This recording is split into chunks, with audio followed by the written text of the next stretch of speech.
많은 분들은 조정을 거쳐서 하락 이렇게 얘기한단 말이죠. 무슨 시각 차이입니까? 논리가 뭐냐 그러면 집값이 비싸다. 그러니까 떨어질 거다. 이 이상의 논리가 거의 없어요. 그런데 집값은 항상 비쌌거든요. 네. 대가지 변수 자체가 사실은 미래로 본다 그러면 굉장히 긍정적으로 가고 있는 네. 거거든요. 떨어진다 또는 뭐 30% 50% 떨어진다라고 이야기하는 분들도 계세요. 네. 이거는 저는 좀 사회적 병폐라고 봅니다. 지금은 집을 사야 되는 시기네요. 예, 무주택자는 당연히 이제 네. 지금 집을 사시는 게 좋고요. 왜냐하면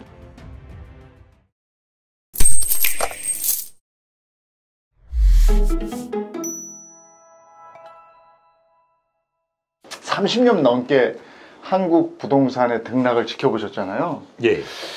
그러면 이제 대충 보이실 텐데 지금 시기가 과거로 비교해보면 언제하고 비슷한 시기가 되겠습니까? 지금 현재 하락기냐 뭐 상승기냐 이런 데 논란이 있는데요. 네. 저는 예전부터 이제 조정기라고 표현을 했는데요. 이게 하락기하고 좀 차이가 납니다. 네. 왜냐하면 조정기는 이제 그 특별한 일 때문에 어느 정도 출렁일 때라고 생각하시면 되는데요. 우리가 그냥 놔뒀더라면 아마 계속적으로 상승기가 지속되었을 건데요. 금리가 사실은 1년 동안 한 7배가 올랐거든요. 네. 그러다 보니까 이제 시장이 좀 출렁거리는 시기가 있었다라고 보시면 되고요. 지금은 여전히 상승기입니다. 상승기에서 이제 조정기가 이제 끝나가고 있는 시점이라고 볼 수 있는데요. 2000년 초에 참여정부 때도 우리가 계속 올랐다고만 생각하시는 분들이 계신데요. 사실은 중간에 이제 그 조정기가 있었어요. 그게 이제 2004년, 2005년도였는데요. 그때는 이제 마이너스였죠, 오히려. 예. 근데 최근에 이제 그 2019년, 20년도에도 좀 안 좋았지만 이제 금리 때문에 이제 출렁이면서 지금 현재 시기가 이제 그런 방식으로 가고 있는데요. 그래서 저는 이제 계속 말씀을 드리는 게 이제 조정기다. 왜 그러냐 그러면 하락기 때는 이제 거래도 늘어나고요. 급매가 일단 많습니다. 네. 그래서 대부분 이제 매물들이 한 30%나 20% 떨어진 매물들이기 때문에 거래가 꽤 이루어지거든요. 근데 지금은 이제 그 현장에 가보시면 사실은 급매가 거의 없습니다. 네, 그래서 하나씩 거래되면 이제 그로 인해서 이제 거래가 되는데요. 그러다 보니까 이제 거래량이 예전에 비해서 많이 줄어든 거라고 보시면 되고요. 네. 그래서 어쨌든 지금은 뭐 조정기고 조정기가 거의 끝나가고 있다. 뭐 그렇게 보고 있습니다. 조정기가 끝나간다. 그러면 조정기가 끝나면 위로 가거나 아래로 가는데 지금 교수님은 위로 가는 걸 말씀해 주시는 것 같고요. 예, 맞습니다. 예. 그러면 지금은 집을 사야 되는 시기네요. 예, 무주택자는 당연히 이제 네. 지금 집을 사시는 게 좋고요. 왜냐하면 대부분의 지표들 우리가 경제 지표를 네. 보시고 또 이렇게 판단하셔야 되는데 지금 현재는 뭐 2003년도에 잠깐 반짝을 했었는데요. 예, 그때보다 좀 그 상승세가 좀 강합니다. 네. 예, 그래서 지금 이제 한 2주 연속 정도 전국적으로도 이제 다시 상승세로 돌아섰고요. 네. 그러니까 그동안 지방은 되게 안 좋았거든요. 네. 그러다가 이제 수도권이 상승폭을 확대하고 지방은 이제 상승폭을 줄이는데요. 이게 상승폭이 확대되는 거나 하락폭이 줄어드는 건 같은 이야기입니다. 경제학적으로 보면 이게 추세적 상승이라고 볼 수 있거든요. 네. 예, 그래서 이제 그런 방향으로 가고 있다. 그리고 이제 강남 상부에서부터 이제 시작이 됐는데요. 시작된 것이 이제 마용성이라고 보통 네. 마포, 용산, 성동구죠. 여기가 지금은 오히려 상승률이 높습니다. 0.1%씩 이렇게 오르고 있고요. 그리고 노도광이라고 소위 이야기하는 이제 서울이 외곽 지역까지도 이제 상승을 전환을 했거든요. 그래서 이런 이제 퍼져나가는 뭐 이런 형태 뭐 이런 걸 보더라도 지금은 이제 뭐 상승 추세라고 보는 게 맞고요. 저희가 또 하나 이제 그 거래량이 이제 늘어나는데 이걸 유심히 보셔야 될 게 전세하고 매매를 따로 보셔야 됩니다. 그래서 매매 거래량은 지금 이제 1000건대부터 시작해서 4000건대 이상을 이제 서울 같은 경우는 아파트가 넘었는데요. 전세는 이제 한 4, 5천 건대에서 9천 건대로 떨어졌어요. 그래서 이제 전세 사시는 분들이 이제 매매로 조금씩 전환되고 있는 이런 움직임들도 보이고 있습니다. 그래서 조금 세부적으로 이렇게 들어가 본다 그러면 지금은 이제 집을 사야 되는 시점이라고 볼 수 있는 거죠. 근데 보는 시각이 왜 이렇게 다른 건지 모르겠어요. 그러니까 지금 조정이라는 건 다 일치를 하는데 예. 지금 교수님은 조정에서 조정을 거친 상승 이걸 말씀하셨고 예. 또 많은 분들은 조정을 거쳐서 하락 이렇게 얘기한단 말이죠. 무슨 시각 차이입니까? 예, 이론적으로도 그렇고 이렇게 그 이야기를 해보면 이건 기본적으로 경제학적인 베이스가 있어야 됩니다. 이게 시장을 분석한다든지 경제 지표를 볼 때는. 근데 그렇지 않은 분들이 일단 제가 만나보면 많아요. 이게 논리가 뭐냐 그러면 집값이 비싸다. 그러니까 떨어질 거다. 이 이상의 논리가 거의 없어요. 근데 집값은 항상 비쌌거든요. 네. 우리 이재용 아나운서님이나 저나 비슷한 연배신데 뭐 90년도에 집 살 때도 집은 비쌌거든요. 네. 그렇죠. 그렇죠. 그리고 예전에 조선시대 때도 보면 집이 너무 비싸다 이런 이야기도 있고. 그렇더라고요. 그래서 집은 항상 비싸고 연끌로 살 수밖에 없는 건데 아주 단순한 그 논리를 가지고 네. 그 지표 같은 것도 좀 세부적으로 분석하지 않는 것 같고요. 네. 그리고 좀 뭔가 기대 같은 게 있는 거죠. 이렇게 시장을 볼 때는 그냥 객관적으로 봐야 되는데 떨어졌으면 좋겠다. 네, 근데 실제로 저도 이제 집값이 높다고 생각하고 떨어졌으면 좋겠다라고 생각은 하는데 사실은 현상을 보면 그렇지 않은 지표들이 대부분이고요. 또 말씀하셨듯이 이제 그러면 앞으로 이제 어떻게 될 거냐 이게 중요하지 않습니까? 예. 그러면 미래를 보는 지표는 우리가 세 가지만 보면 됩니다. 이제 수급 상황, 그러니까 수요와 공급이 어떻게 되느냐, 특히나 이제 공급 사이드를 봐야 되겠죠. 근데 아시다시피 지금 공급은 계속 줄어들고 있거든요. 그 다음에 이제 경기 상황. 경기가 이제 좋아지면 아무래도 그 수요도 늘리고 뭔가 심리적인 그 분위기도 좋게 만듭니다. 그래서 경기가 어떻게 되느냐 이것도 상당히 중요한 변수인데요. 어쨌든 우리는 돈은 없지만 지금 대기업들은 보면 1분기에도 보면 그 영업이익이 한 45%가 늘었어요. 네. 네, 그리고 수출 증가율 도 계속되고 있고 경기 선행지표는 우리나라는 무조건 수출입니다. 네. 그래서 이게 좋아지고 있으니까 앞으로 이제 그런 좋은 흐름이 조금 더 이제 그 저희들한테도 오겠죠. 그렇지만 어쨌든 그 지표들이 굉장히 좋아지고 있고요. 마지막은 이제 금융 사이드인데요. 대표적인 그 금리입니다. 근데 금리가 언제 떨어질지는 사실은 아무도 모르는 거죠. 그렇지만 떨어질 일만 남은 거거든요. 예. 그렇지 않습니까? 오를 일은 사실은 확률상 굉장히 낮다라고 네. 봅니다.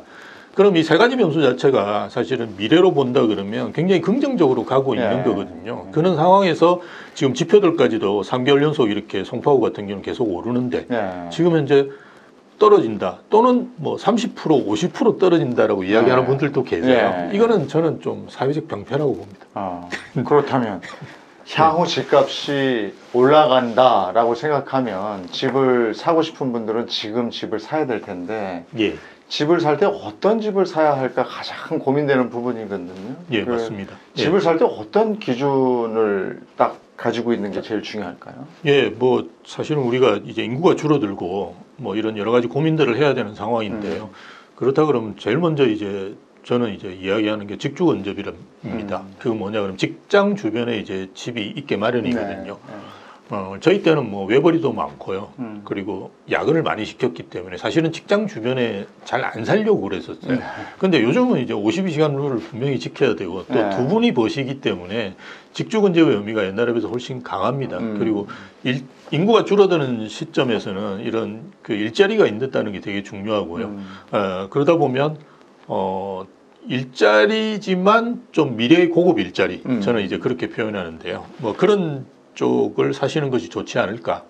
예, 그렇게 보고요. 비싸지만 판교라든지, 예. 그죠? 거기는 예. 뭐 IT 기업들이 맞습니다. 많으니까. 예. 그러면 판교가 만약에 안 된다면 판교 주변, 뭐 분당, 예. 뭐 아니면 요즘엔 저 어디더라? 거기 뭐 철도 닿는 거기서 한 정거장만 한 번만 갈아타면 되는 그쪽이 있더라고요. 예. 그러니까 이게 그런 쪽. 예, 일자리가 많은 곳, 예. 일자리가 제일 많은 곳은 우리나라에서는 강남입니다. 강남. 예, 강남이 제일 많죠. 근데 강남은 너무 비싸니까 술집이 제일 많죠.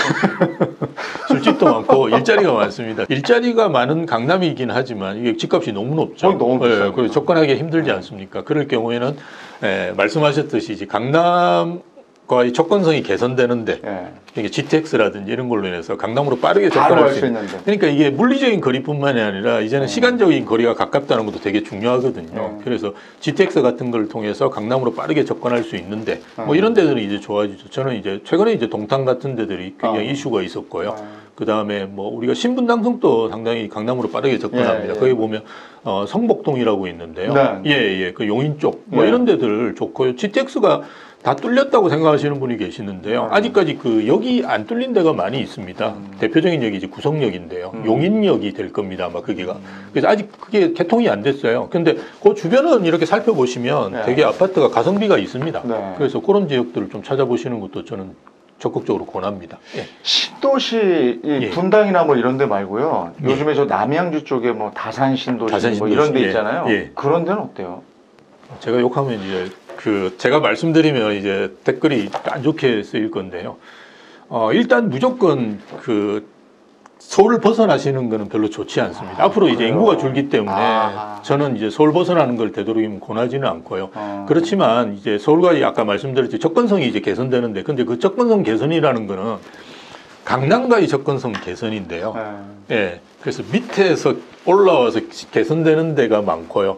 다산 신도시는 아마 제가 알고 있기로는 조금 이렇게 대각선으로 위쪽으로 제가 알고 있거든요. 예. 그렇게 그렇게 그 말씀 드렸냐면 예. 별내가 있고 다산이 맞습니다. 있고 예. 지난 정권 때 그걸 뭐 선분양해가지고 막 했던 데들 있잖아요. 예, 사전 청약 같은 예, 것도 그래서 하고. 그거 한번 여쭤본 예, 거예요. 그래서 별내 신도시는 뭐 저는 8호선 같은 게 최근에 이제 개통이 됐거나 아마 되거나 그럴 겁니다, 올해. 예. 그래서 그런 이제 전철이라든지는 철도로해서 개선되는 곳은 한번 좀 다시 볼 필요는 있는데요. 어쨌든 뭐 서울에 일자리가 많지 않은데, 그리고 접근성이 개선되지 않는 데 같은 경우는 앞으로 인구가 줄면 저희가 굉장히 심각해질 가능성이 있습니다. 그래서 수도권도 위태롭다라고 이야기하는 전문가분들이 많거든요. 그렇군요. 그래서 좀 조심하시는 게 좋습니다. 예. 그러면 또 집을 살 때 새 집을 사느냐, 예. 아니면 재건축 호재가 있는 집을 예. 사느냐, 아니면 지은 지 한 10년 정도 되는 거, 그것도 뭐 신축이죠, 그죠? 예, 준신축이라고 표현을 어떤 게 합니다. 좋습니까? 무조건 신축을 저는 권해드리는데요. 그래요? 제가 한 2년 전만 하더라도 재건축에 대한 뭐 재개발이라든지 네. 이런 쪽도 많이 권해드렸는데요. 지금은 진행이 안 됩니다. 이 사업들이. 그건 이제 공사비 때문입니다. 네. 공사비가 이제 너무 오르다 보니까 이게 분담금이 늘어나면 조합원들이 동의를 하지를 않거든요. 네. 그럼 이제 진전이 안 된다고 보시면 돼요. 네. 정부에서는 이걸 드라이브를 걸기 위해서 신통기획이라든지 여러 가지를 하지만 이게 사업성이 안 나오는 지역은 정부에서 어떤 걸 하더라도 이게 하기 힘들거든요. 그렇다고 해서 뭐 용적률이 200%인데를 갑자기 500%로 만들 수는 없는 거고요. 그러다 보면 이제 진행이 잘 안 됩니다. 그래서 저는 지금은 이제 신축은 이제 우리가 보통 5년 이내의 아파트라고 표현을 하고요. 준신축은 이제 10년 이내의 아파트인데요. 뭐 이런 아파트들을 권하라고 말씀을 많이 드리는데 이게 또 차이가 많이 납니다. 예전에 우리 압구정동 현대아파트나 지방에 있는 아파트는 물리적인 특성은 똑같았었어요. 콘크리트 그냥 덩어리였거든요. 근데 지금은 뭐 반포에 이제 레미안 원밸리 같은 데 가보시면 느끼실 건데요. 커뮤니티 시설이 너무 좋고요. 요즘 새로 아파트들은 맞습니다. 그렇죠. 그래서 이게 예전에는 그냥 콘크리트 덩어리로 같았는데 지금은 물리적인 특성들도 굉장히 달라지고 있다. 그렇다 그러면 새 아파트를 고르시는 게 좋은데 그런 이제 커뮤니티가 들어가는 그런 아파트들 같은 경우는 좀 10년 내의 아파트입니다. 예전에 지금 엘리트라고 해가지고 잠실에 그 엘스 리센트 트리지움이라는 아파트가 있는데요. 이런 아파트가 2006년에서 8년 사이에 입주를 했거든요. 이런 아파트는 커뮤니티 시설이 있거나 굉장히 부족합니다. 네, 그래서 최근에 이제 리센트 같은 경우는 아예 커뮤니티 시설을 리모델링하기 위해서 그런 뭐 동의율을 충족시켜가지고 지금 아마 공사 들어갈 걸로 알고 있는데요. 그만큼 이제 앞으로는 이제 아파트의 물리적인 특성도 굉장히 중요시 봐야 되거든요. 그런 차원을 본다 그러면 기다림이 산정없이 늘어날 재건축보다는 좀 신축 쪽 뭐 이런 부분들도 판단하시는 것이 좋지 않을까 저는 그렇게 봅니다. 네. 신축은 너무 비싸지 않습니까? 신축 예. 그냥 이게 어디냐에 상관없이 그냥 조금 괜찮은 지역에 재건축 호재가 있는 곳과 예. 조금 내가 아주 괜찮은 지역은 아닌데 한 2급지 정도의 신축이 있는 곳과 예. 그럼 뭐 어떻게 판단해야 돼요? 일단 부동산은 무조건 입지를 먼저 보셔야 무조건 됩니다. 입지. 일단 입지를 먼저 보셔야 되고요. 그 다음에 이제 좀 신축을 고르시는 게 좋은데요. 신축 중에서도 아까 말씀드렸듯이 뭐 지금 현재 입주하고 있는 아파트라든지 입주 5년차 정도는 예전에 이제 공사비가 굉장히 늘어났을 때 영향을 받지 않은 아파트들도 있습니다. 이런 아파트들은 아마 입주하면서 또 매물이 많이 나오니까요. 뭐 시장에 보면 조금 저렴한 이런 금매 같은 것도 나올 수 있고요. 근데 문제가 이제 최근에 분양하는 아파트들은 말씀하신 대로 되게 비싸요. 그래서 그런 아파트를 고르실 때는 분양가를 주변 시세하고 좀 철저하게 비교하셔가지고 좀 고르실 필요가 있고요. 아니고 뭐 제가 볼 때 한 5년 내에 이런 입주한 아파트들은 물론 이제 입주하면 또 오르는 경우도 있는데요. 뭐 그 예전에 공사비에 그런 영향을 안 받았기 네. 때문에 뭐 그런 부분은 좀 선택하셔도 저는 괜찮지 않을까 그렇게 봅니다. 이제 예. 어떤 곳을 살 것인가, 이게 있으면 이제 몇 평짜리 정도 가는 게 좋은가, 물론 뭐 가족 구성원에 따라서 다 다르겠습니다만은, 예. 그래서 저희가 전반적으로 이사를 간다면 몇 평 정도, 몇 제곱미터 정도가 필요합니까? 라고 저희가 그냥 그 이해 편하게 요즘 제곱미터를 씁니다만 그냥 평으로 설문조사를 해봤습니다. 10평, 20평, 30평, 40평대 이렇게 해가지고 설문조사를 해봤는데요. 제일 많이 나온 게 지금 여러분 보이시죠? 20평대. 자녀가 독립하면 가장 적당한 평수. 그래서 20평대가 제일 많았고요. 그 다음에 30평대. 이건 언제나 국민 평수가 최고다. 이런 거였고요. 40평대. 가족 간에도 자기만의 공간이 필요하다. 이거였고, 50평대. 무조건 널찍한 집이 로망이다. 10평대. 혼자 살기에 부족함이 없는 평수다. 이랬어요.